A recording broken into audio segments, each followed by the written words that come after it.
Bing bong. This is Gorilla Nems. Check me out on the Bootleg Kev Podcast. Stupid. Fuck your life.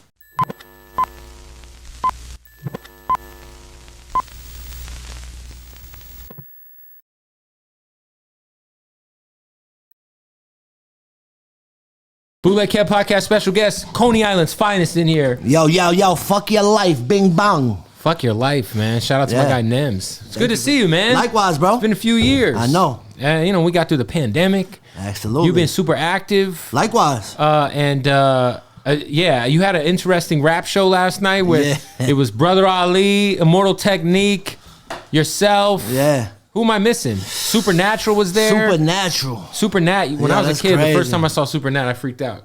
He was like grabbing people's IDs out of the crowd and shit, and like freestyling their name, and it was fun. And then he would like twirl around and then come back as like another rapper's voice. Yo, did he do that last night? No, he not to my knowledge. But yo, it's like when I first started battling, he was the host of these things, and he doesn't look not a day older than back then. I grew older, he didn't. Yeah, he used to, and then I thought he was like, Super Nat was like in the backpack circuit. He was like on every tour. Yes. But then they put him on the Linkin Park Hybrid Theory tour. Did they? And he hosted the Linkin Park shit. It might have been the Reanimation. It was one of those Linkin Park tours. Yeah.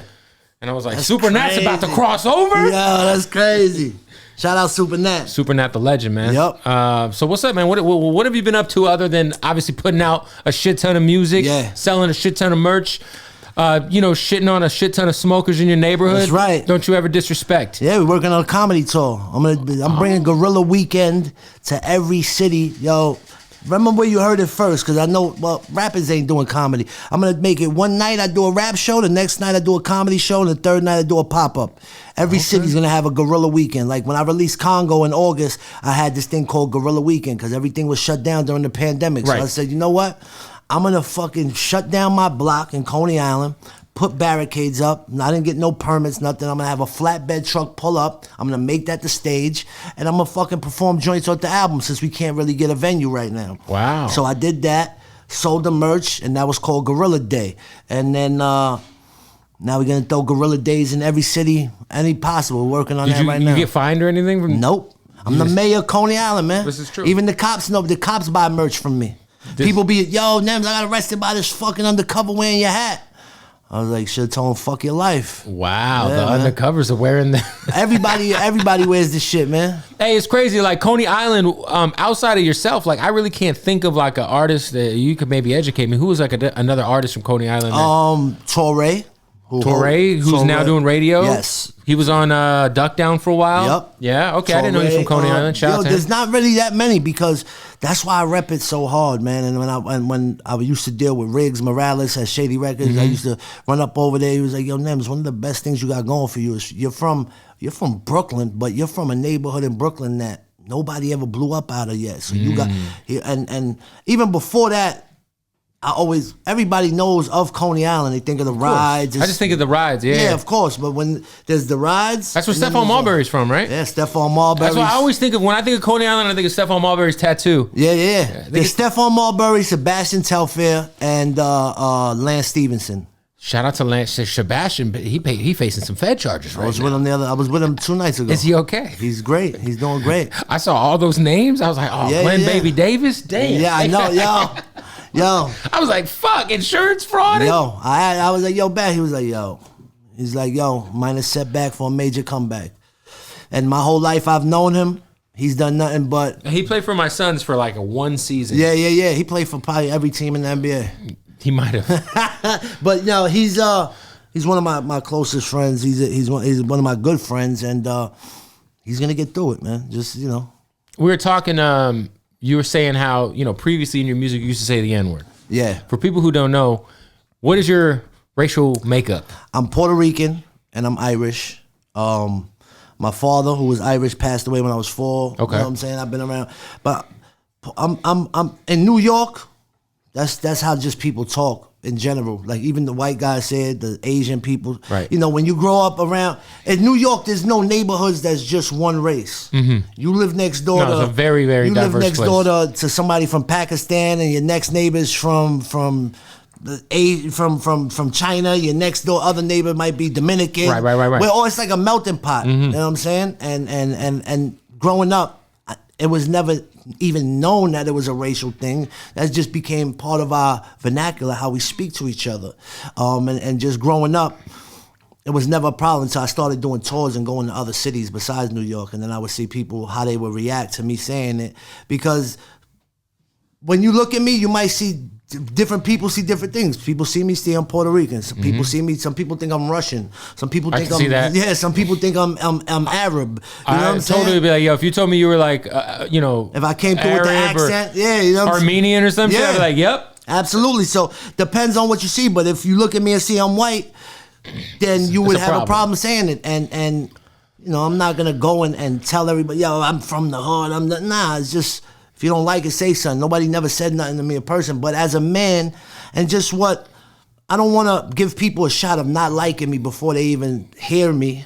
And more importantly than that, I don't want to make anybody, I'm at an age and I'm growing up and become more mature with myself that I don't want to say anything to somebody that's going to offend them, you know, when you don't have to. When I don't have to. Like, why start off, like, when I grew up, I had to be tough and all that. But as I grow up, man, I'd rather laugh with you than joke with you. I'd rather talk about our similarities than our differences. And just the climate that the world is at right now, I just was like, yo, I'm cutting this off out of my music. And my last album, Congo. Was that your first album where you kind of left it behind? That's my first album where I didn't use the word, because I'm maturing as a man, but also as an artist.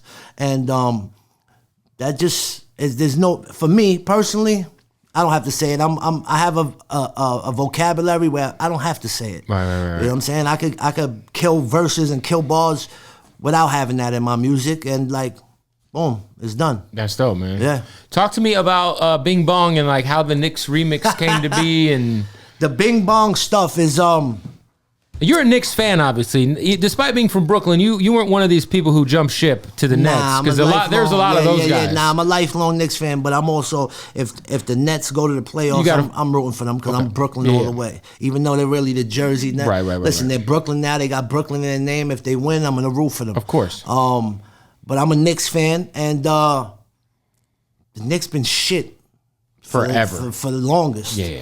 So if I created something that's making them get hype and maybe possibly put the battery in their back to win some games, I love it. But I just started off saying it like messing around, bing bong, you know, like, you know, you say, yo, you know, I just bodied this verse, bong, you know, and then I just bing bong, just playing around. I would throw it on my stories on Instagram, bing bong, showing my merch, and then it just took off. I started putting it on tees and hats, just started selling, and then I started the Side Talk people, the Side Talk kids. That's the popular Instagram page popping. They would have me in their video. They come to Coney Island. I'm saying it, bing bong, and then it just took off from there. And then the Knicks just took off with it, and it just was like. Was there a certain player that like fucked? Nah, what happened is that they was in front of the Knicks opening night, and the Knicks had won. Everybody in the crowd they were losing their fucking mind. Yeah, they're I remember going seeing crazy. that video. Somebody said "bing bong" from seeing me saying it all the time, and the Knicks just ran with it. Took it. All the Knicks fans just ran with it, and then now I'm doing all types of sports talk radios, all types of Carton and Roberts. They're showing me love. They're bringing me up there, and I'm like, yo, this is a whole new fan base and genre. Just right now in the airport, come here, at least 3 to 4 guys that I know don't even listen to rap. Right. Came up to me and, yo, you're the Bing Bong guy. And last night at the show, somebody's kid was like, yo, my son, their basketball team loves the Bing Bong. Could you send me a video of my kid? No problem, man. That's fire. I spent years doing, bringing negativity into the world. You know, doing the wrong thing. Growing up, I did jail time. I was doing robberies and do all types of stuff. So it's a good change to switch it up, man, and bring some positive stuff into the atmosphere now. Do you feel even like out the karma? I was gonna say, do you feel like just shits? Because you've always been so nice, man. But I always feel like, I don't know, maybe it was the N-word thing. I always just felt like, what is the thing that's not like there's something holding me back? Do you feel like you're fine? Like things are finally lining up for you? Absolutely, because also. Growing up as an artist, like I really lived this fuck your life shit. Like, yo, I don't want to. I'm not a small talker. I'm not a good networker. I'm not gonna approach you and tell you, yo, how you doing? Nah, if I don't know you, I don't want to talk to you. I'm a loner. I like to, I'm with my squad here, but I'm a loner at the end of the day. I don't mind being alone. I don't like talking a lot. So I'm 6'4", 300 pounds. People sometimes get intimidated by that. They don't want to say nothing. Right. And I also move everything that I've gained, done with the merch, with the music. I did on my own. There's no team. There's no management. There's no label. I was doing that all on my own. And you get a perception. If you just listen to my music, you think I'm an ignorant, dickheadish guy type of guy. Right. But now when I do, I hate doing podcasts, but I do like people I fuck with. I fuck with you. I do certain ones, like Premium Pete, my man. You know what I'm saying? Like, and once people, the story of me, like I tell my story, because I've been at the bottom for a long time. Like even before, like I was doing robbery. I didn't want to do robberies. It's just I was fucked up, man. I was sleeping in staircases. I was at the bottom in life. And once I told my story, like if you really knew what I went through, people would have no problem with me winning because I was at the bottom. And I think as my people see me as a person more, they relate to it. You know what I'm saying? And that's the same thing, DMX. Why did we love DMX so much? Yeah, we related to him. Because DMX didn't hold no punches. He kept it real with who he was. Yeah. And when you do that, when you're humble, and the humble will never be humiliated. You know what I'm saying? When you just put all your shit out on Front Street, this is me. Take it, love it or leave it. People respect that. Whether even if they don't like it, they respect it. And that's what I throw into my music. And that's why people, my music is getting better and better because people... You know, I throw songs on that are emotional. I tell my story, like, and people fuck with it. I mean, the shit. That's what I always tell people. You could be relatable, and the music being relatable to people. And if the music and the talent, you put those two things together, it's absolutely. Like, you know what I'm saying? If you're a broke rapper, I'm about being broke, man. Yeah. Struggling. If you live with your mom, be like, yo, I live with my mom. I'm trying to get the fuck out of here. If you keep it real, like, I got a little cousin that raps, and I tell him, like, he always talking about shooting that. You grew up with both parents in a nice house, like, you know what I'm saying? What's your thing? You like smoking weed and hanging out with girls. Right. Well, I'm about that. Just be yourself. We're at this, luckily, see, in the 90s and the earth, you're at the front. Yo, I'm the hardest rapper. It's hard to front now because of social media. Exactly. The whole world is transparent. Yeah. Everybody, just be yourself. Don't take yourself too seriously. Nobody else does. You know I feel like if you were in the 90s, it would have been over for you. You would have been out of here. Oh, forget it. What? Forget about it. What? Hey, so you talking about doing like some time? What was the reasons why? First of all, what was the longest bid you did? I did a 1.5 to 4.5 year bid for robbery in the 3rd degree. What year was that? This was in 2006. And what did you end up? I wound up only doing like 13 months because I did the first time felon program, the shock program, right? Where it's like a boot camp type of thing. Because when I was doing the whole Fight Club shit, battling, I was on the run. I caught the case that I got locked up for. Eventually, I did it in 03. Wow. I did a robbery. I got caught and I got bailed out and just was like, bro, I'm not turning myself back in. Fuck that. And I started doing the Fight Club. I kept winning. I'm all over MTV. Shit is popping. And then I get caught. Wow. And the judge was like, yo, boom, 1.5 to 4.5. But she said, since you stayed out of trouble for 4 years, I'm going to drop this to non-violent. Wow. So if it was a violent... You got rewarded for being on the run. Yeah, facts. If it would have stayed a violent felony, then I wouldn't have been able to get that first-time felon program. But because she dropped it to non-violent, if you have 9 years or under, they give you the chance, yo, you're a first-time felon. You do this shock boot camp type shit. It's still jail, but it's like a boot camp. You wake up 5 a.m., you got to run, work out, and I was like, I didn't want to do it, but I was like, yo, my career is just starting to take off now with the balance all over MTV every single night. I was like, let me give it a chance. If it works out, it works out. If not, so I wound up doing altogether 14 months. Came home on parole, stayed, grabbed the Wizinator. I had the Wizinator at the time with the fake piss, giving it to parole. Nice. And that shit works, huh? Absolutely. It was fake piss or like a fake dick that you pulled out? It's a fake dick. Okay. See, when I came home, my guy just had got off of Fed parole. Okay. And he was like, yo, here, I don't need this no more. Take it. I was like, what? Gave you his fake dick. Gave me the fake Wizard. But the thing was, he was a couple shades darker than me. Oh, so you gotta you get the dick, you buy the one that matches your skin. Yeah, so if the Wizinator is a plastic, it's like a dildo, but it comes with a pouch. You gotta strap it around you, and on the pouch like that goes along your waist, is you put clean urine into it. And when you go to parole, it's like you're pulling out your dick. Because they look at you, right? They stand behind you, and the mirrors on the opposite side, so they're looking into the mirror. But on the bottom of the fake dick is a button, and the clean piss comes out of it, and it stays against your body, so it keeps the same body temperature, so it comes out warm. Right. So my man that gave it to me is like a little bit darker than me, so the shit was a little bit darker. I don't know how I got away with it, but one time they didn't take my piss for like 3 months. Me stupid, I kept the same piss in there. I didn't change it, thinking like whatever. So I went to parole. He asked for the urine. I pressed the button. Shit came out like applesauce. Boom, I was like, oh shit. He said, yo. He tested it, put the little strip in it. He said, yo, it's clean, but I need you to go straight to the hospital when you get the fuck out of here, because something's not right. I was like, sorry, sir, I just don't drink a lot of water. I'll go straight to the hospital, whatever the case. You know what I'm saying? And he let me go. And I was like, thank God, emptied that shit out, got some clean piss, put it in there, but yo, that shit was crazy. Even me, I was like, what the fuck is this, bro? Wait, so you shit came out lumpy or shit. That shit was hard. Like he was like sir, you got cancer. Yeah. Son. You got something going on with your bladder. You got an STD. You go to the hospital. You're clean, but this guy had frozen piss. He said it came out lumpy. Yo, that was horrible. It's funny. You look back on times like that, man. Whose piss was it? It was, but I don't even remember. I was taking piss from anybody. Would you pay people for their piss? Yeah, hell yeah. Yo, I got $50 to take a piss in this fucking bottle for me. That's crazy. And it comes with like a syringe. You take it out the fucking cup or whatever, and then you put it into the fucking Whizzinator. That shit was a fucking hassle. You know, it would be easier if I just didn't do anything. This is true. Well, now you don't do anything. So now you were telling me all you do is smoke. All I do is this fucking vape shit, man. And that's not weed. That's tobacco. Nah, that's tobacco. Yeah. Wait, hold on. Time to stop the interview because we got to talk about our good folks at Odd Socks, man. Listen. If you go to oddsocksofficial.com, that's ODDSOX official.com, use the keyword, it's a fucking promo code. Use the fucking promo code, Bootleg Kev, all right? At checkout, you'll save 20% off. They got, man, look at these SpongeBob joints. Man, the Ninja Turtle boys, you know what I'm saying? How about the Naruto guys?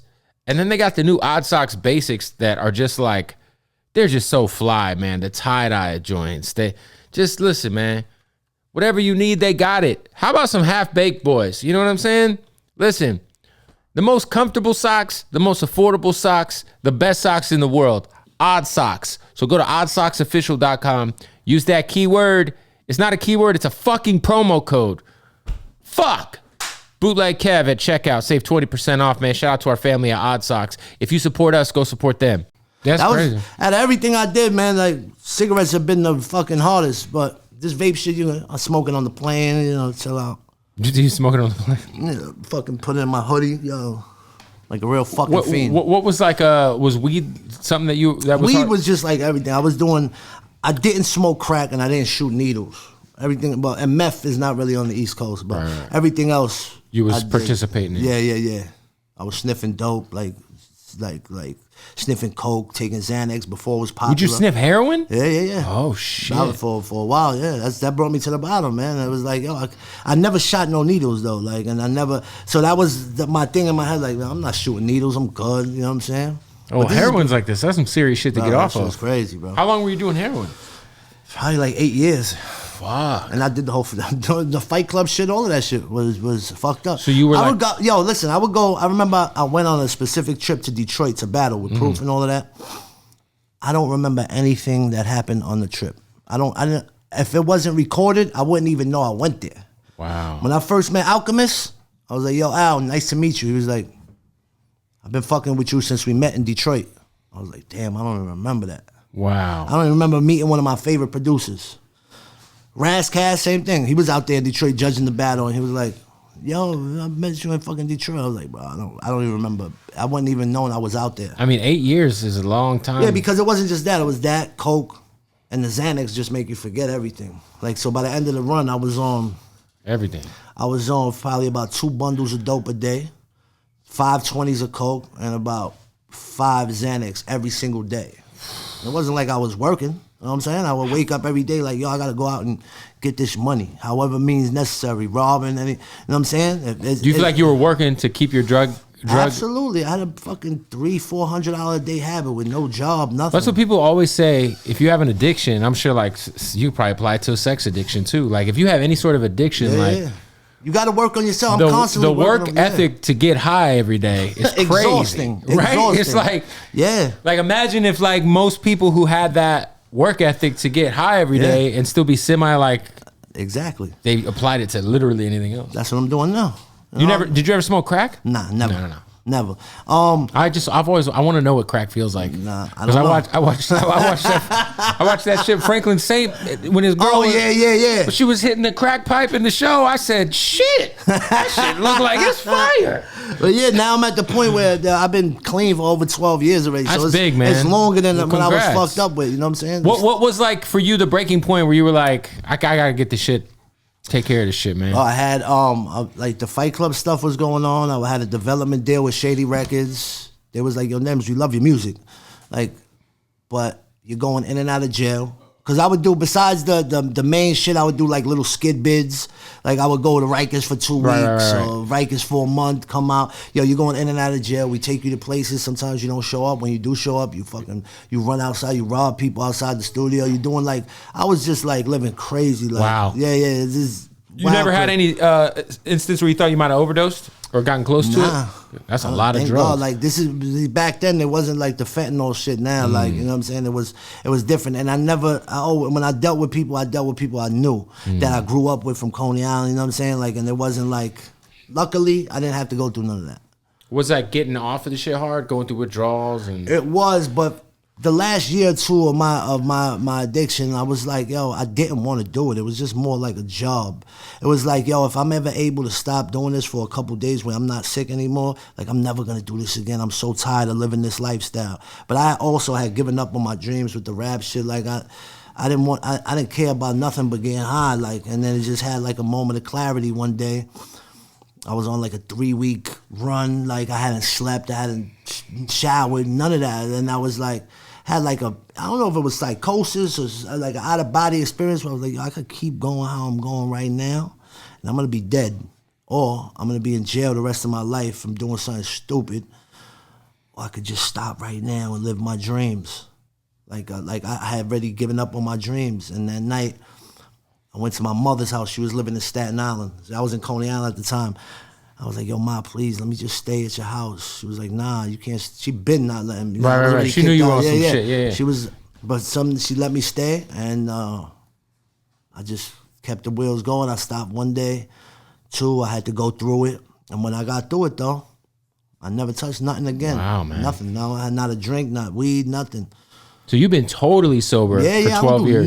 Nothing. Wow. That's real big, man. Yeah. And the evidence is there. Since I stopped that, my whole fucking life is, you know, like I bought my mom's a house. Got me a house. I got fucking, right now they're putting this in-ground saltwater pool in my backyard. Right now they're doing it as we speak. And you're still in Coney Island? Nah. I bought a house in Staten Island. Okay. Which is like 20 minutes from Coney Island. Right. It's close enough that when I want to hang out, be a hood bugger, do hood stuff with my hood friends, you know what I'm saying? Like we can move over there, and when I want to be left alone, go to the crib. That's it.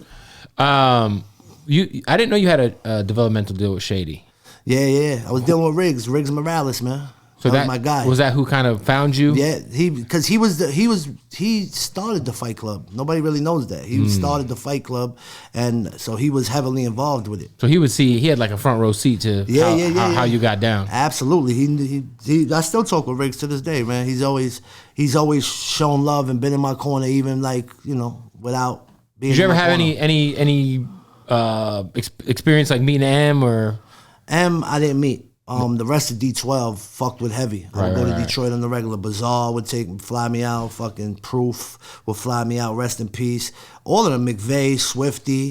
They all. I still talk with Swifty, McVeigh, and Conniver. You know what I'm saying? Like I fuck with them heavy. Like, but I never met M. They always was like, yo, M is like, he's secluded. You know what I'm saying? Yeah, it's crazy. He's like one of the only rappers that like made it and just didn't leave. Yeah. But like also feels like untouchable in the sense, because you would think like if you're that big out of Detroit, you wouldn't get the fuck out of Detroit. Facts. He stayed. Facts. And like nobody. But I do know in Detroit, for me, the limited times I'm out there, I don't know the politics or street politics, but I do know like a lot of people know each other. Mostly people know each other, and Trick is really that guy out there. For sure. You know what I'm saying? Now, Detroit's got a crazy scene right now. I know Em and Trick is close. 100%. You know what I'm saying? So he's like, I'm good. Yeah. I'm good money. Fat Joe just showed you some love. Yeah. They asked him Joey Crack. What they asked him? They asked him pretty much who was like today's Fat Joe. But they asked him a whole array of things. A bunch of different artists. Yo, who's the new Tupac? Who's the new this, that? And they asked him, yo, is there a new Fat Joe? And he said Nems. He was like, yeah, there's a new Fat Joe. His name is Nems out of Coney Island. And I was like, yeah, that's crazy. Do you and Joe got a relationship? Yeah, Joe. I mean, we're not super close. I've hung out with him on different occasions. Like, we've gone to shows and through my man UFO Feeve. My man UFO Feeve really made the introduction. And me and Feeve was doing do a lot of music. And when he made the introduction with Joe Crack, I call him Crack, you know what I'm saying?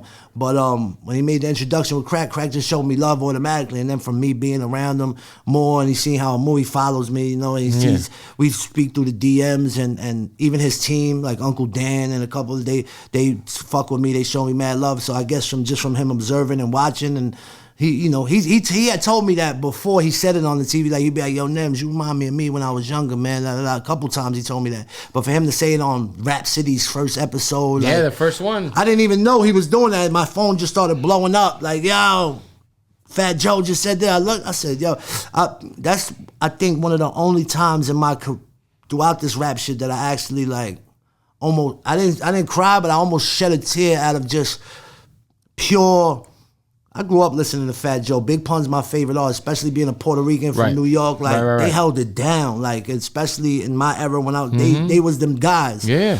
So when he said that, it was more like validation, like, from all this hard work. Cause me, I'm my own worst critic. I still grind every day. Like, I'm still like nobody knows me. Right. You know what I'm saying? I look at it like, bro, I have not reached where I want to be in this music stuff. So I still act like nobody knows me, and I gotta make an impression every single time, and I gotta put in the work every single day to live my dreams to the extent that I wanna live it. So when he said that, it was like validation, like, yo, somebody's out there watching. Like, yeah, especially like, somebody who you looked up to. Especially 100%. Like, and you know, I got a little watery eye, but I ain't shed a tear. You know what I'm saying? Gangsta over here, but like it was one of the best moments of my career, man. What's next for you? Are you gonna keep your foot on the gas with dropping music? Well, next is me and Scram Jones. Shout out to Scram. Dropping the album. That shit is ridiculous. It's just stupid hard, just hard. Scram's I think he's one of the most slept on producers. Yeah. Great guy too. Yeah. I knew Scram since he was there from the beginning. Like when I first started rhyming. I remember when he was rapping. Scram is nasty. Yeah. A lot of people don't know. Right. And one of the things that's holding up the album is like, Scram, we got to get a joint, me and you. I'm not in writing mode. I'm like, Scram, let's go, bro. Put the fucking verse on the shit. Let's go. Right. But he's nicer than a lot of MCs that I know. For sure. But his beats are crazy. That's the next project. After that, probably me and Static Selector. Nice. Shout out to Static.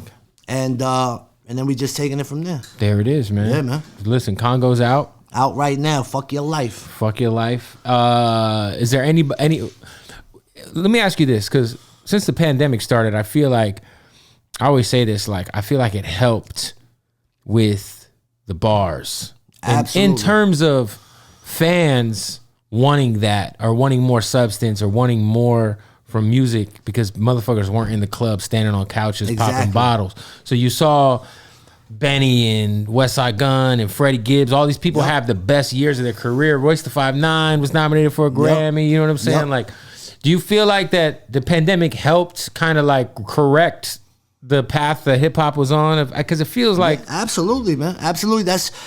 Listen, everything has its cycle. Facts. You know, so it was already gearing back towards the lyric driven music and the stuff that I'm sure me and you grew up listening to.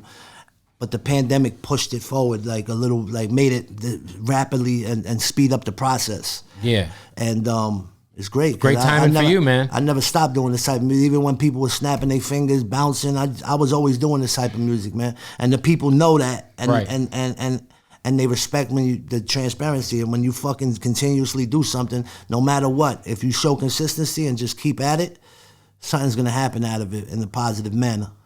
Where can people buy merch, find your shit? Because you got so much merch. You drop merch. Every I think week. you drop more merch than anybody I see. Absolutely. Oh, my God. FYL.NYC. Because if you got a .com, you pussy. You know what I'm saying? So FYL.NYC. Yeah. Go buy a hat. Go buy a fucking... Go buy some merch. Stop being a cheap fuck your whole life. That's why your girl hates you. Go buy a Godzilla's pussy shirt. Yeah, facts.